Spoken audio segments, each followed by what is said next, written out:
Her akşam, her sefer yolunu gözleyip yoruldum kürekler. Her sefer, her akşam, her sefer yolunu gözleyip yoruldum kürekler. Kürekler, ey senin kürekler, nerede yaparız uçayım dağlara. Kürekler, ey senin kürekler, gönlümde ne varsa açayım dağlara.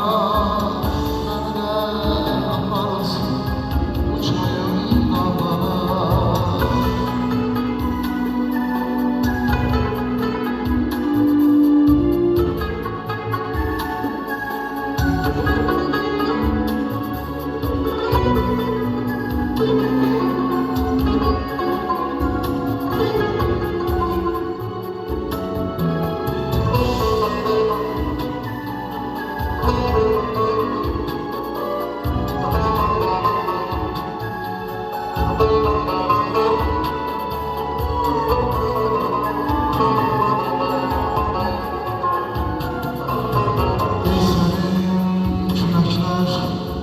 Neşeniz taşarken bağların şehirden meys olur coşarken.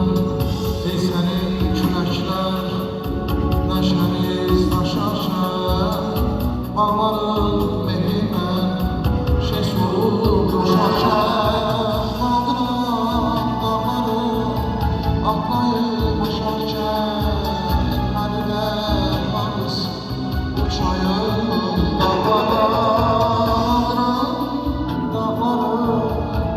Atlayıb aşarken, nerede varız uçayım dağlara. Gönlümde ne varsa açayım dağlara. Bəziniz qorxulu, bəziniz qorxusuz, bəziniz duygulu, bəziniz duygusuz. Bəziniz qorxulu, bəziniz qorxusuz, bəziniz duygulu, bəziniz duygusuz. Kürekler, ey sen kürekler, nerede varız uçayım dağlara. Kürekler, ey sen kürekler, gönlümde ne varsa açayım dağlara. Nerede varız uçayım dağlara.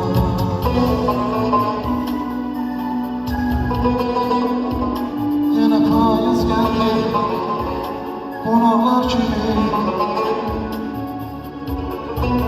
soldu məhəbbətliyə yarpaqlar kimi. O deyir aslınca